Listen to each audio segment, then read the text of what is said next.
it'll be a fascist theocracy. And this was actually something that Frank Zappa warned of years ago. There's some little pieces of stuff that Zappa said, and a lot of this stuff was said back in the 1970s and 1980s.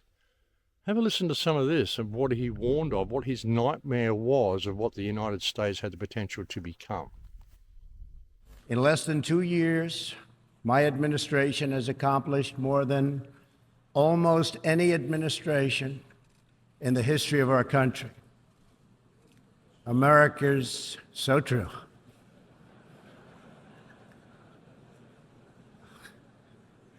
Didn't expect that reaction, but that's okay.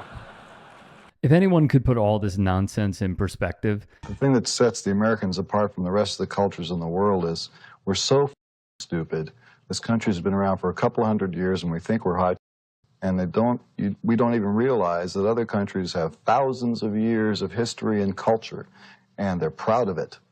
And when we deal on an international level, you know, with foreign policy and stuff like that, and we try and go in as, you know, we're a big American strong country and all that stuff, they must laugh up their sleeves at us because we are nothing. We are culturally nothing. We mean nothing. We're only interested in the bottom line. It's the late Frank Zappa. Really? What is the government's role? You've told me several times what it shouldn't do. How about national defense? Yeah, I consider this national defense, pal. Our families are under attack from people like you with these lyrics. Could I make a statement about national defense? Yeah. The biggest threat to America today is not communism. It's moving America toward a fascist theocracy.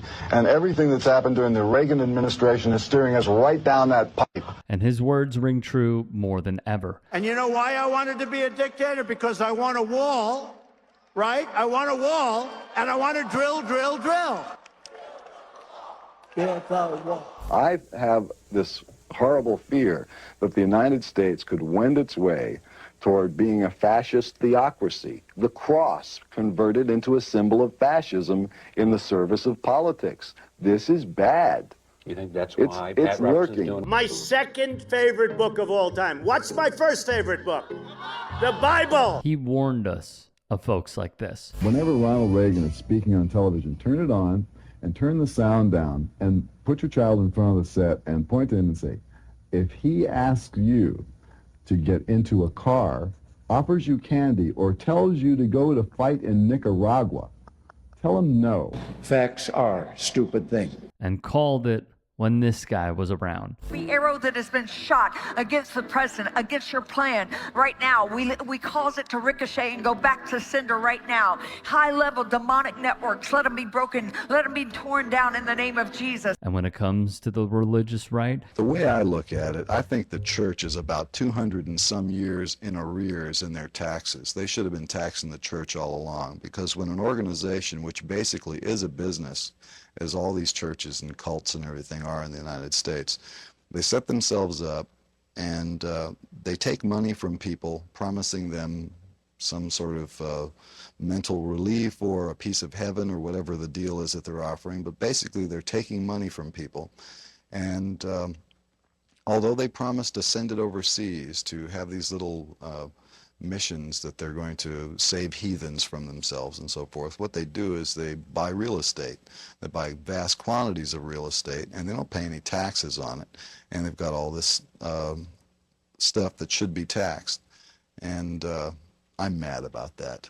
Zappa saw through it as well, including something this network has rung the bell on for decades: money in politics. America is such a crazy place. I mean, it's when you consider that you can elect a person like Richard Nixon just by running the proper type of television advertising campaign. It's possible that a person with an equal amount of money for the same size campaign, he spent $22 million to convince a bunch of people to vote for him, that he was a good bet for the presidency. Anybody else with $22 million and the right kind of PR firm could do the same thing. We have to look at the internet because a lot of bad things are happening to young kids and young minds, and their minds are being formed. And we have to do something about maybe what they're seeing and how they're seeing it, and also video games. He also warned of the tactics politicians use to distract us from their own atrocities. When you see a young girl, as you saw a moment ago, who was standing, I guess, in a video rental store saying, I like the blood, What's your reaction to that? Well, I think that the issue here may be desensitization rather than the content, because I think that there are a lot of things that people can see on television or in the movies that desensitize you. But the most desensitizing thing in the United States today is the Iran-Contra hearings, because that is desensitizing us to honesty, to the Constitution itself. That is an issue. This is nothing. One thing I can promise you this: I will always tell you the truth.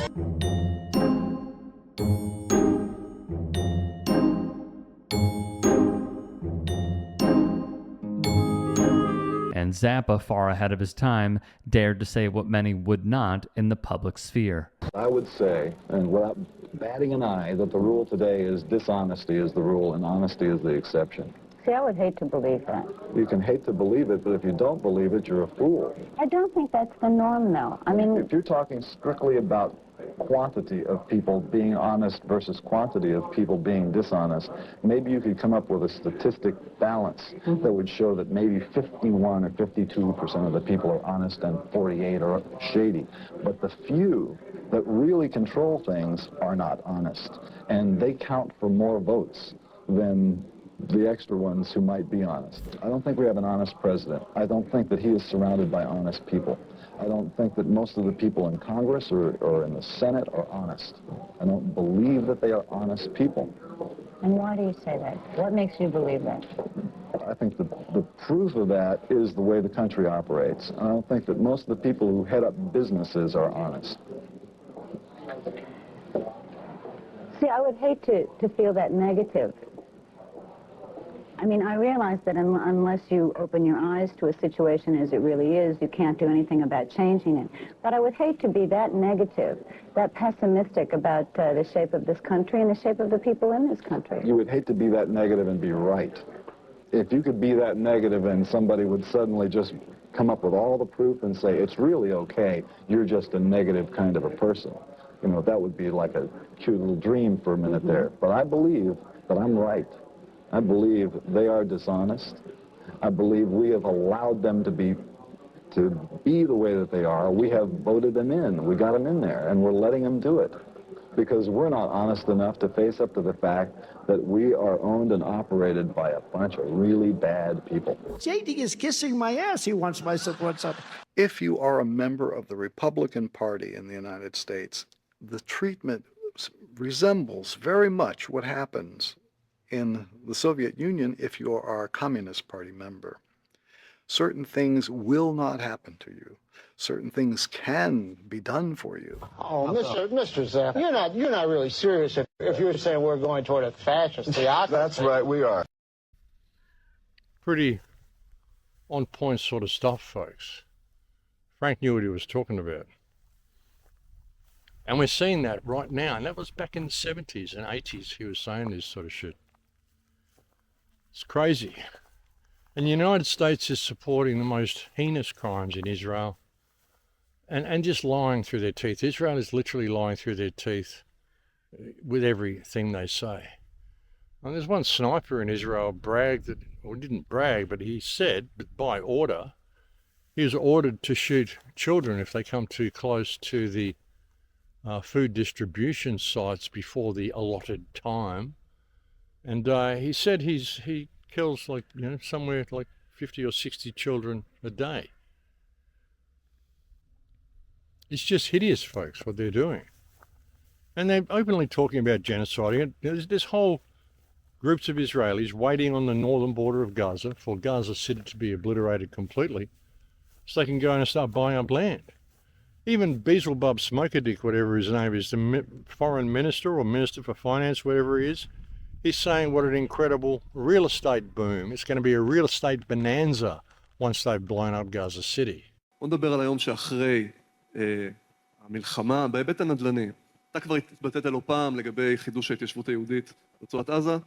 שאלה פשוטה, איפה מבחינתך צריך לקום היישוב הראשון ברצועה? אני מודה שלזה לא ציפיתי. אני מוכן להתחיל מהתוחמת הצפונית, אבל סתם, תדעו לכם, זה לא מצחיק. יש תוכנית עסקית. תקשיבו לי טוב, יש תוכנית עסקית שנבנתה על ידי האנשים הכי מקצועיים שיש, שנמצאת על השולחן של הנשיא טראמפ. לאיך הדבר הזה הופך לבוננזה של נדל"ן, אני לא צוחק, מחזיר את עצמו. אגב, אני התחלתי משא ומתן עם האמריקאים, ואני אומר את זה לא בצחוק עכשיו, כי אני גם דורש, הרי אנחנו שילמנו המון כסף על המלחמה הזאת. אז אנחנו צריכים להתחלק, איך אנחנו עושים אחוזים על שיווקי הקרקע אחר כך בעזה, אבל עכשיו לא בצחוק. את שלב ההריסה, שהוא תמיד השלב הראשון בהתחדשות העירונית עשינו, עכשיו צריך לבנות, זה הרבה יותר זול. Yeah, folks, profits to be made. Profits to be made. Go in and build your paradise on the bones of murdered children. Israel is a hideous, hideous state, folks. Absolute hideous state. And it's got complete control of US politics. And, you know, they're just joined at the hip. You know, Israel has to buy bombs off the United States. America has to sell bombs to Israel in order for both the states to exist. Israel is ruling the American government. But wait, how can that even be possible? How can a country of just 9 million people have such a grip on the world's biggest superpower? Why does the U.S. send $3.8 billion every year to Israel, while Americans struggle with healthcare, housing, and student debt? Why do American presidents, Republican and Democrat alike, all stand in line to promise loyalty to Israel no matter what? And why, even after thousands of dead children in Gaza, does Washington continue to send bombs stamped Made in USA? The answer lies in history, politics, money, religion, and power. Since World War II, the United States has given over $260 billion in aid to Israel, more than to any other country in the entire world. But this isn't just foreign aid. It's a pipeline, a guaranteed, unstoppable stream of U.S. taxpayer money that flows straight into Israel's military machine. Every year, the U.S. sends $3.8 billion to Israel. That's about $10 million every single day. And where does it go? To fighter jets, to bombs, to tanks, to missile defense systems like the Iron Dome. All of it funded by American taxpayers. Take 2016, for example. Under President Obama, the U.S. signed the largest military aid deal in American history, a $38 billion package over 10 years, locked in, guaranteed, no matter who sits in the White House. That means while Americans argue about how to pay for healthcare or education, Israel never has to worry about where its next warplane is coming from. Here's the catch. Much of this money never even leaves the U.S. By law, a huge portion of the aid must be spent on American defense companies, giants like Lockheed Martin, Boeing, and Raytheon. So Israel gets the weapons, the corporations get the profits, and ordinary Americans, they get the bill. Take the F-35 stealth fighter jet. Each one costs around $80 million. The U.S. has supplied dozens to Israel, making it one of the few countries in the world with access to this next-generation aircraft. Meanwhile, teachers in Detroit buy school supplies out of their own pockets. Or consider Israel's Iron Dome. This missile defense system has received over $2.6 billion in U.S. funding since 2011. That's money that could have rebuilt crumbling U.S. infrastructure, bridges, roads, and water systems that experts say will cost over $2 trillion to repair. While Israel expands its military arsenal, over 500,000 Americans are homeless. While Israeli cities are shielded by U.S.-funded defense systems, tens of millions of Americans live without health insurance. So ask yourself, why does a nation of 9 million people get unlimited U.S. tax dollars while 330 million Americans are told there's no money for basic needs? This isn't generosity. It's not charity. It's an investment in war, an investment in the military-industrial complex that profits from endless conflict. And behind every dollar, every deal, every jet and missile is a network of politics, lobbying, and influence that keeps this pipeline flowing. So the question is, why? Is this really about strategy? Or is there something far deeper? Money, power, and control driving America's unconditional support for Israel? This is where names matter. One organization stands at the center, AIPAC, the American Israel Public Affairs Committee. For decades, AIPAC has been called the most powerful foreign policy lobby in Washington. Its annual conferences draw thousands of politicians, business leaders, and donors, with U.S. presidents, both Republican and Democrat, showing up to pledge loyalty on stage. But it's not just speeches, it's money. In the 2022 midterms alone, pro-Israel groups poured over $30 million into campaign donations. AIPAC's Super PAC, the United Democracy Project, spent millions to defeat candidates who criticized Israel. Even Democrats like Donna Edwards in Maryland or Andy Levin in Michigan, both targeted and beaten after questioning unconditional U.S. aid to Israel. The message is clear. Step out of line and you're gone. Former Congressman Paul Findley once said that voting against Israeli interests is political suicide. He knew firsthand. After serving 22 years in Congress, his career ended once he started questioning U.S. policy toward Israel. And AIPAC isn't alone. There's Christians United for Israel, led by televangelist John Hagee, mobilizing millions of Christian Zionists to pressure Congress. There's the Anti-Defamation League, ADL, presenting itself as a civil rights group, but often lobbying to silence critics of Israel. And dozens of PACs, some with vague names like Pro-Israel America PAC, funnel millions into local elections. Together, these groups form what scholars like John Mearsheimer and Stephen Walt have called the Israel Lobby, one of the most powerful forces in Washington, shaping U.S. foreign policy more than any think tank, business lobby, or grassroots movement. And the influence isn't only financial.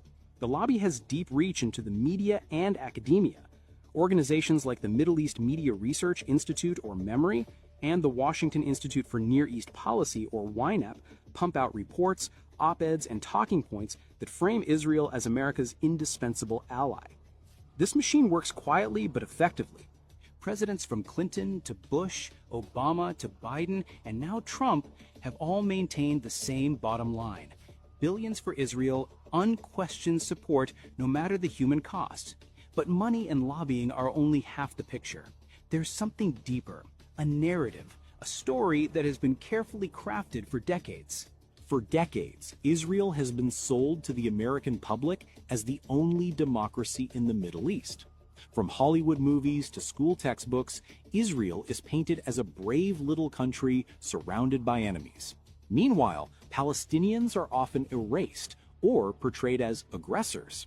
Look at U.S. presidents. From Reagan to Bush, Clinton to Obama, Biden to Trump, every one of them repeats the same script. America stands with Israel. Why? Because challenging that narrative would be political suicide. But there's another layer that makes this even stronger: religion. Millions of American evangelicals believe that Israel's survival fulfills biblical prophecy. Groups like Christians United for Israel, led by Pastor John Hagee, openly preach that supporting Israel is God's will.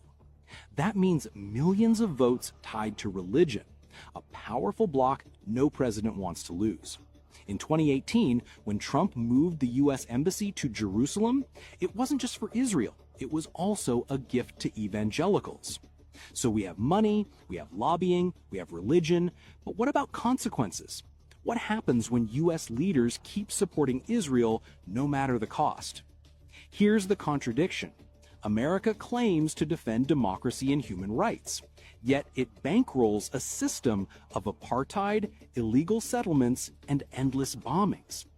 Every missile that hits Gaza, paid for with American tax dollars. Every hospital destroyed, linked back to Washington. And this is why so many are asking, who's ruling who? Is America guiding Israel, or is Israel guiding America?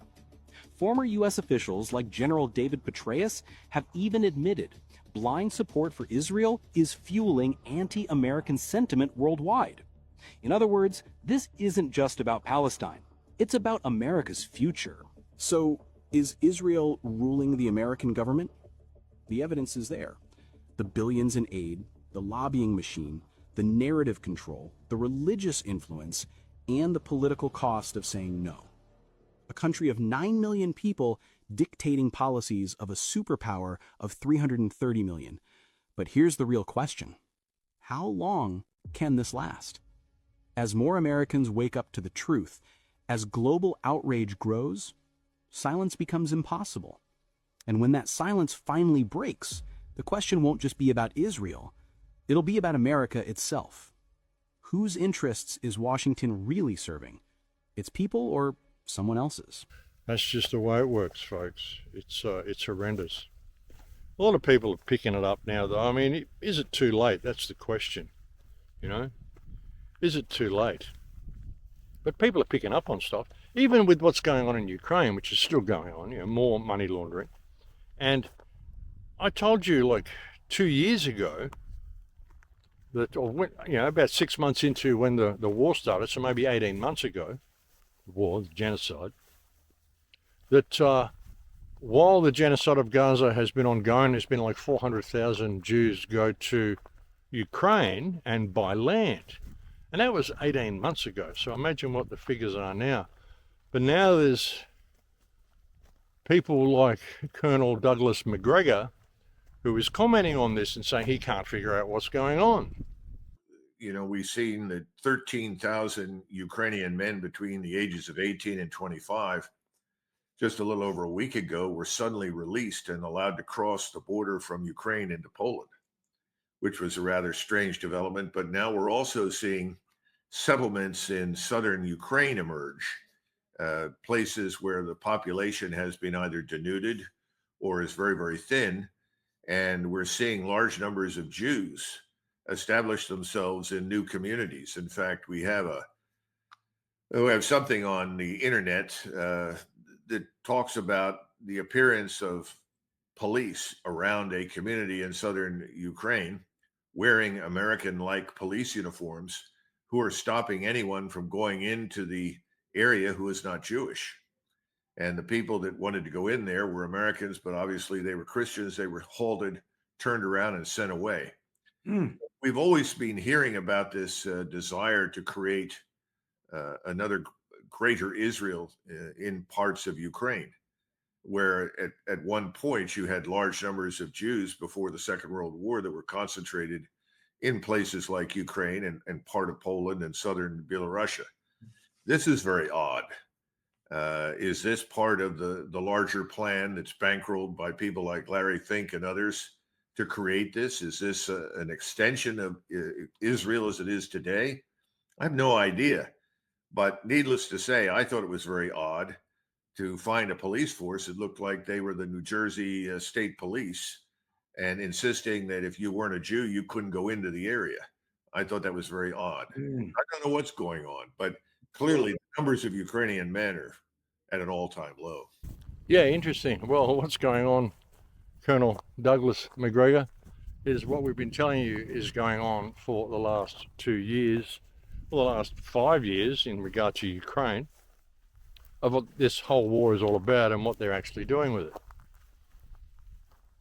So, I mean, more and more people are talking about it. You've seen more and more of the mainstream media talking about it. The problem is that Israel, you know, the Zionists that run Israel, whether they're Khazars or whatever, again, it's irrelevant. What they are is the most evil force in the world today.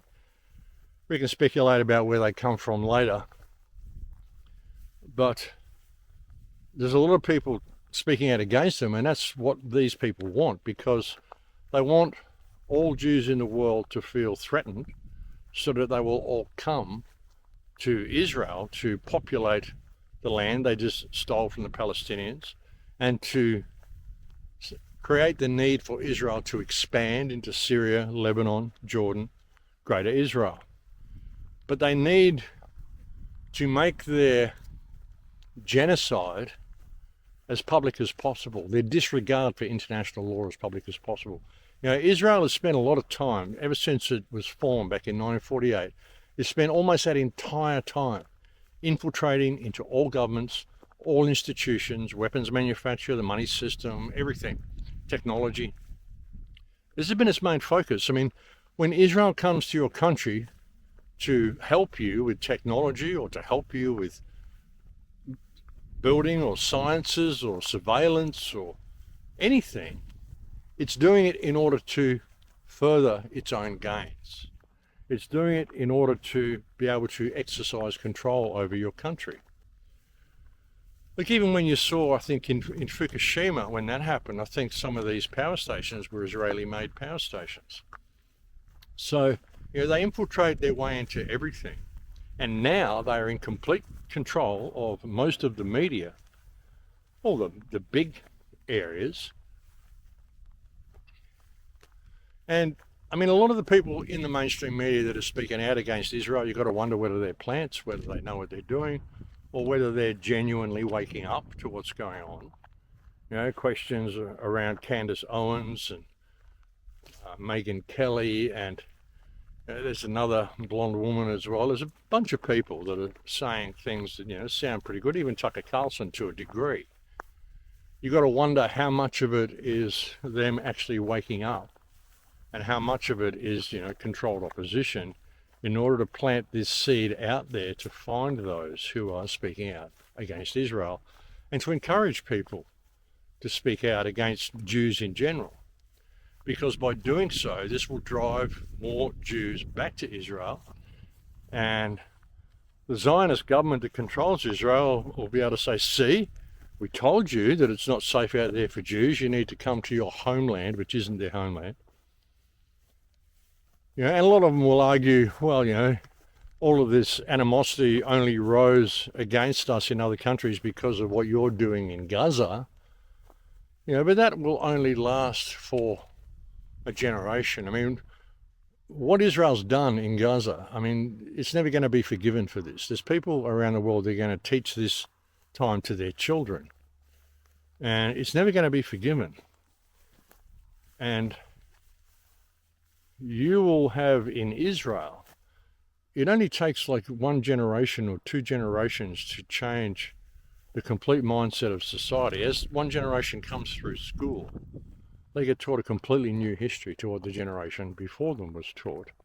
And their parents are getting old and blah, blah, blah, and they become staunch zealots and protectors of Israel and all the shit that they do because they're programmed to be that way. So this whole thing is like it's working towards creating a religious-based government under Christianity, putting it against a religious-based government under Islam, and having a religious-based Zionist government in Israel. There's puppeteering the whole thing that plays itself as the victim the whole way down the line and watches the Muslims and Christians kill each other. See, a lot of Christians don't really want to go to war, but if you can combine Christianity with government and turn it into what Frank described as a fascist theocracy, then you're pretty well there. And that appears to be what's going on. And this, I think, was always the plan, folks. And like I said, while this whole Charlie Kirk thing's been going on, suddenly you've got Antifa outlawed, you've got organised protests being called an incitement to riot, which leads to death. And the riots always come from the police. The police come there and they start the violence every single freaking time. People try to have a peaceful protest, the police come, you know, the riot squad comes. And they start the riot. That's why they're called the riot squad, because that's what they do. They go to a peaceful protest and they turn it into a riot. And then the media plays it and goes, oh my God, riots, people being hurt, blah, blah, blah. It's all such a show, folks. But by combining government with religion, you can put the world against each other. And that is the plan. And the thing is that people are not powerless to stop this, folks. You know, they won't ever see it stop if they put their faith in government. But people are not powerless to stop this. I mean, you are not powerless. You are unique. We are all unique. People just think they're powerless. No, but it's the government that makes them think that way. It's because people leave things to government. Like, everybody wants to see a ceasefire in Gaza, but the problem is they leave it to the government. You've got the United Nations, which isn't really a United Nations. It's a united dictatorship whereby all of the countries that are members of the United Nations are under the dictates of the United States and Israel, because the United States and Israel have the power of veto. Of course, Israel can't vote in resolutions against itself because it is the name on the table. But, I mean, we had the other day 43 members of the Security Council voted for a ceasefire in Gaza, and the United States vetoed it, and it is the 6th time they vetoed a ceasefire. And by the way, if they did have a ceasefire, it would see the release of the hostages. But the United States has vetoed every single call for a ceasefire in the last 2 years.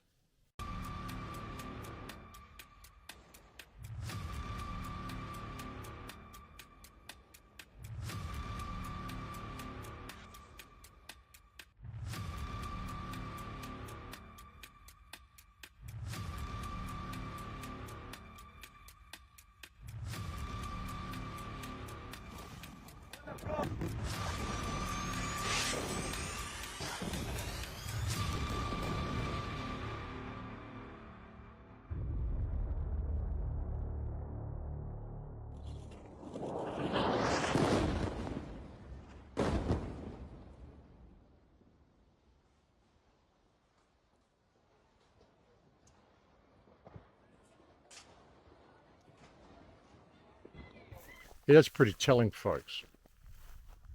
And it doesn't matter how much people call it out, and people are calling it out. I mean, Schools train people to be ignorant with style. They give you the equipment that you need to be a functional ignoramus. American schools do not equip you to deal with things like logic. They don't give you the criteria by which to judge between good and bad in any medium or format. And they prepare you to be a usable victim for a military-industrial complex that needs manpower. As long as you're just smart enough to do a job and just dumb enough to swallow what they feed you, you're going to be all right. But if you go beyond that, you're going to have these grave doubts that give you stomach problems, headaches, make you want to go out and do something else. So I believe that schools mechanically and very specifically try and breed out any hint of creative thought in the kids that are coming out. yes, that's what happens to kids now.